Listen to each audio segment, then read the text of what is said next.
SO4 ये salt होगा, NO3 आ जाए तो ये भी सॉल्ट होगा, Cl आ जाए तो ये भी सॉल्ट होगा, फॉस्फेट आ जाए तो ये भी सॉल्ट होगा। और भी हैं लेकिन ये ज़्यादा यूज़ होते हैं। तो अगर आपके पास ये वाले कंपाउंड्स आ जाएं तो आप अगर देखते हो कि लास्ट पे ये आ रहा है तो ये हमेशा सॉल्ट होगी। ये एक हिंट है। अब जब भी बेस किस एसिड के साथ, अगर यहाँ पर बेस जो है वो H2SO4 के साथ एसिड के साथ रिएक्ट करेगी तो हमेशा सल्फेट सॉल्ट प्रोड्यूस होगा, तो ये सॉल्ट बनेगा। अगर कोई भी बेस इस एसिड के साथ नाइट्रिक एसिड के साथ रिएक्ट करेगी तो हमेशा नाइट्रेट जो है वो सॉल्ट प्रोड्यूस होगा। इसी तरह अगर कोई भी बेस का HCl के साथ रिएक्शन करवाया जाएगा तो ये वाला सॉल्ट प्रोड्यूस होगा, क्लोराइड वाला, जैसा कि NaCl। अगर कोई भी एसिड हो, जैसा अगर आप यहाँ पर रिएक्शन करवाना चाहें H3PO4 का बेस के साथ तो ये वाला सॉल्ट प्रोड्यूस होगा। ठीक है, तो ये है सॉल्ट। और इसके बाद डिस्कस करेंगे प्रॉपर्टीज़ को कि प्रॉपर्टीज़ जो हैं वो क्या थी और करैक्टर्स क्या थे सॉल्ट के। तो सबसे पहला है salts are ionic compound found in crystalline form. Ionic compound, अभी मैंने आपको इसकी एग्जांपल बताई कि ये आयोनिक कंपाउंड है और हमेशा जो है वो क्रिस्टलाइन फॉर्म में पाए जाते हैं, क्रिस्टल फॉर्म में पाए जाते हैं। नेक्स्ट वन है they have high melting and boiling point.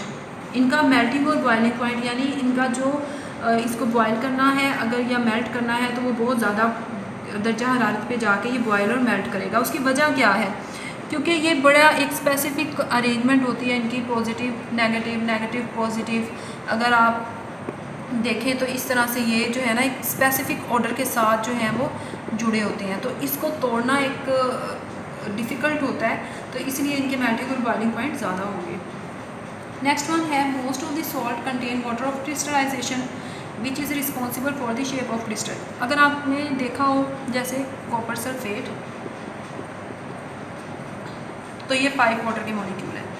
अब ये 5 वाटर के मॉलिक्यूल क्या काम करते हैं?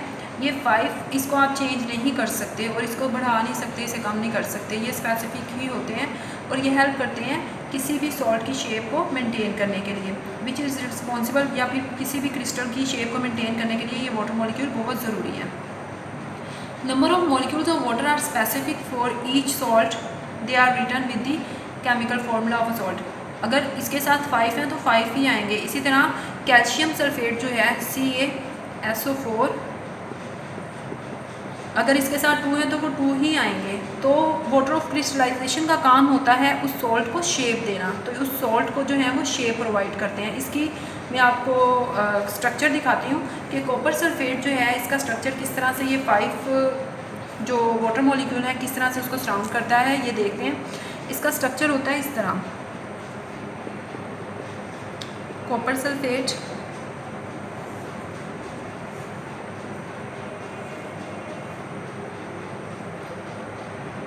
सी।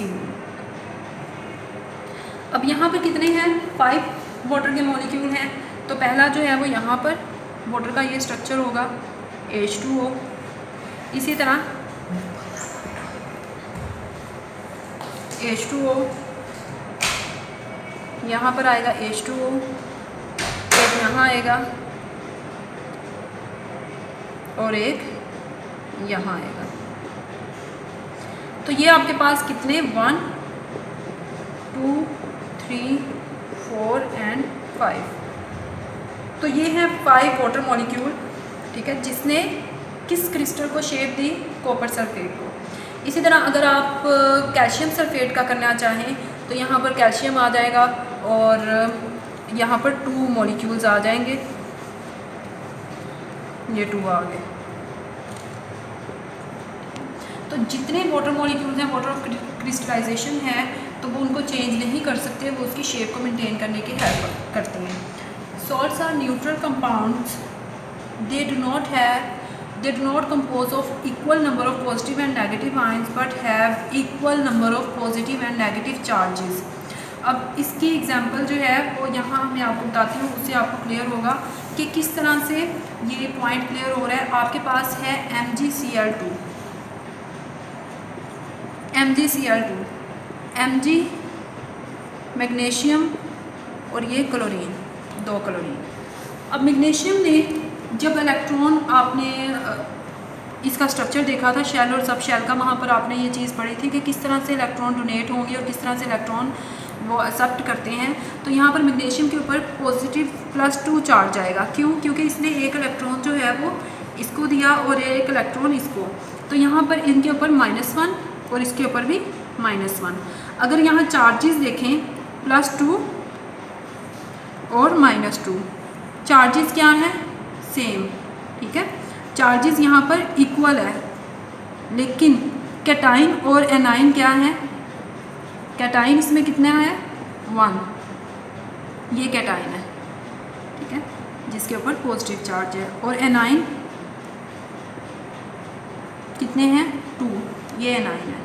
तो ये आपका जो नंबर 4 पॉइंट है कि salts are neutral compound although they do not composed of equal number of positive and negative ions but have equal number of positive and negative charges। Charges का नंबर इक्वल है लेकिन cation और A9 जो हैं वो equal नहीं है।